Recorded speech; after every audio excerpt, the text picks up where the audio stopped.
that down, let's move on to this, shall we? You know, Fantastic Four is out, and whereas Thunderbolts opened with 70-something million and Captain America 4 opened with 80-something million, Fantastic Four was able to blow the doors off those numbers by coming out with $117, $118 million opening weekend, which is much relief for them. And the folks over at Variety wrote an interesting article that they simply titled The 4 Reasons Why Fantastic Four Ended Marvel's Box Office Slump. Now, again, you don't have to go too far back since they had a major hit with the $1 billion+ Deadpool and Wolverine. But this year, it's been a little bit of a struggle. Thunderbolts, which is a great movie, but didn't blow up the box office by any stretch of the imagination. Captain America 4, which was not a very good movie, and it also didn't do all that great. You now have this. So why was Fantastic Four able to have such a relatively successful opening weekend compared to the previous Marvel films that opened up this year? I wanted to go over the stuff that they suggested, and we'll give our own thoughts on this as well.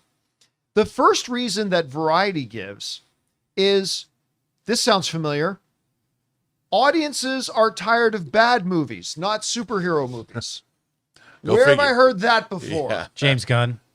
Now, yeah, James Gunn coined that. Yeah, I remember in an interview he was like, well, fatigue, something. True. Yeah. So they, in this section of their article, that they headline, audiences are tired of bad movies, not superhero movies, is the fact that, listen, Thunderbolts, they say, was really good, but nobody knew those characters, and those who did know them knew them simply as little supporting characters in some Disney Plus shows.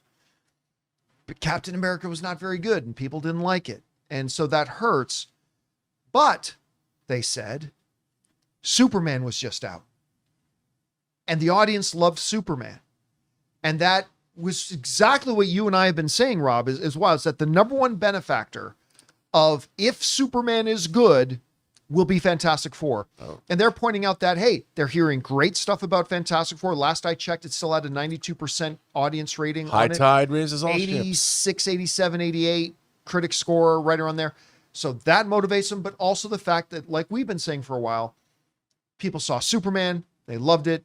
Another big comic book movie's coming out. Great, let's go see that. And so all that together is like, hey, you put out good product, you're going to get better results. And so that was the first thing they kind of mentioned. The second thing they mentioned, I think, is a key one. No homework required. I think this is key. One of the things they did very effectively with the whole Fantastic Four marketing campaign, I don't think they did a great job with the trailers, but one of the things that the trailers did do very effectively was that it clearly communicated to even average moviegoers, this is all new. This is not the regular MC world. You don't need to know anything to come in and see this. You never once felt, because, you know, that was one of my criticisms of the Marvels. The marketing campaign for the Marvels, you're sitting there watching, it's like, all right, this trailer makes me feel like I'm supposed to know who that is. And this trailer makes me feel like I'm supposed to know, I mean, I know that girl, but I don't know any of this stuff. Oh, they're TV shows? Well, I never watched those shows, and these trailers make it feel like I'm supposed to know them. The Fantastic Four trailers completely hit the target on making it feel like, hey, you don't need to know anything. This is a totally different world. This is an imaginary 1960s sort of world. We're all starting from page one. You're not behind if you come in and watch this movie. And they did a great job with that. And Kevin Feige himself has said that they realize they need to course correct a little bit about making sure when they make a movie that you don't have to give the audience homework to do in order to come in. I've always said, Rob, besides quality, the number one reason that the MCU was so successful for the first 10, 15 years is that no matter how interconnected it got, Kevin Feige always made sure to find a way that every new movie was a valid entry point for a new fan. Haven't watched any MCU yet, and we got Ant-Man coming out? No problem. Ant-Man is a totally valid entry point. Haven't watched any MCU yet, and you want to see Winter Soldier? No problem. Winter Soldier is a valid entry point. And they've kind of lost their way on that a little bit over the years. So he's trying to get back to that. So their second point is no homework required. The third one they did, not famous, but familiar. You don't have to be a comic book reader to know the name Fantastic Four. You don't need to. Unlike Thunderbolts, you all know Fantastic Four. You may not know that Sue and Johnny are brother and sister. You may not know that Reed and Sue go on to have an all-powerful space god child, but you know Fantastic Four, right? And that worked in their favor a little bit, whereas that worked against something like Thunderbolts. And also, and very true, to a degree, not a drop of competition. I mean, it's got Naked Gun opening up this week, which I cannot wait to watch. Everybody I've seen and everybody I've talked to who's seen it is saying all the exact same thing. They're saying it's absolutely hilarious. I messaged you guys this morning. I tried to get tickets for Thursday. Everything was basically like just the terrible seats. I tried to get it for Friday. Not the only person. That's good though. I got Scott. Scott messaged me today and said the exact same thing. I just try to get tickets for Naked Gun and I can't. Yeah. I'm like, what? So it may be a little bit more competition than they think, but Superman was already 2 weeks earlier. So Sure. Superman was already in its third weekend when it came out, and it doesn't have like what you call tentpole competition coming out, and that will help it as well. And that will work along. So when you look at these things, again, no real big stiff competition laying in front of it, not famous, but familiar, no homework required. And the fact that the audience there's no such thing as superhero movie fatigue. There's mediocre movie fatigue. That's what Variety is attributing being able to go from a 70 plus million opening and an 80 plus million opening to all of a sudden near a $120 million opening. Rob, which of Variety's things resonate with you well? And maybe what else would you add to that as to the reason why Fantastic Four is able to perform so much better than the previous two Marvel films we had come out? Well, I think a lot of it, I don't know if one resonates with me more than the other, but I think the fact that it's a self-contained movie, that like the idea that you don't have to do homework is probably a good one. And in the sense that, look, the film is appealing because like Superman, it's a family film.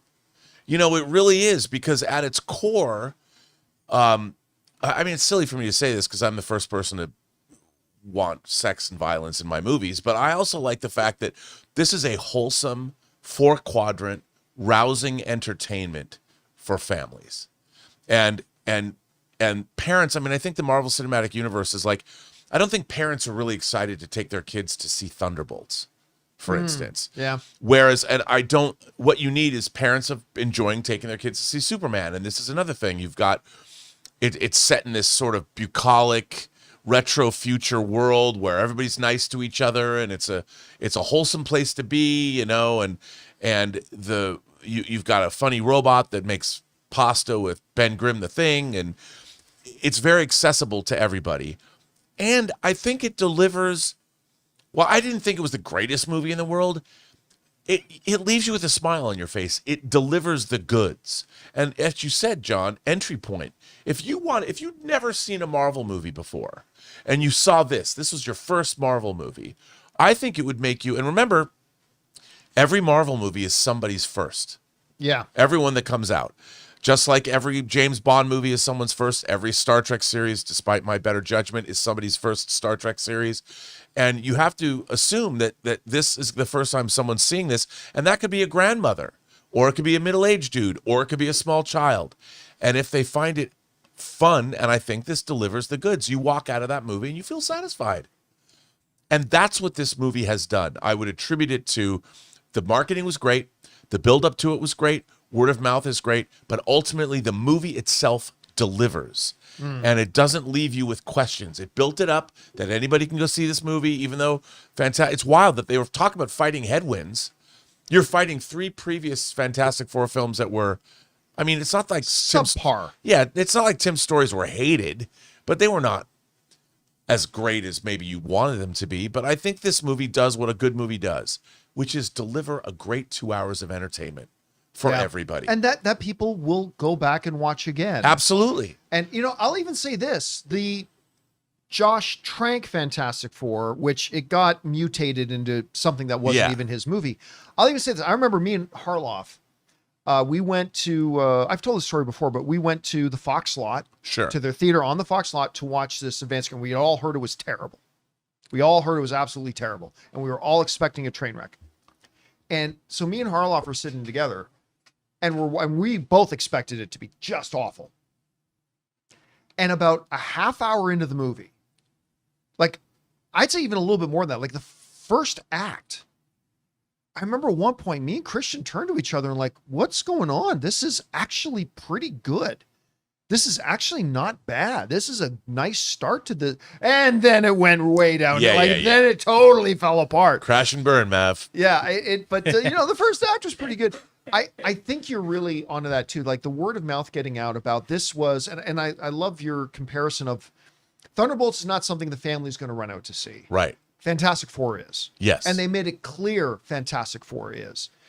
And then it's the quality of the movie's got to take over and get people to want to go back. Anne's already talking about going to our 4th and 5th screenings of it. I mean, it's just that sort of a film. The movie just puts a smile on your face from the opening Marvel logo, the retro 60s Cinerama-esque logo, and all the way through, it's a delight.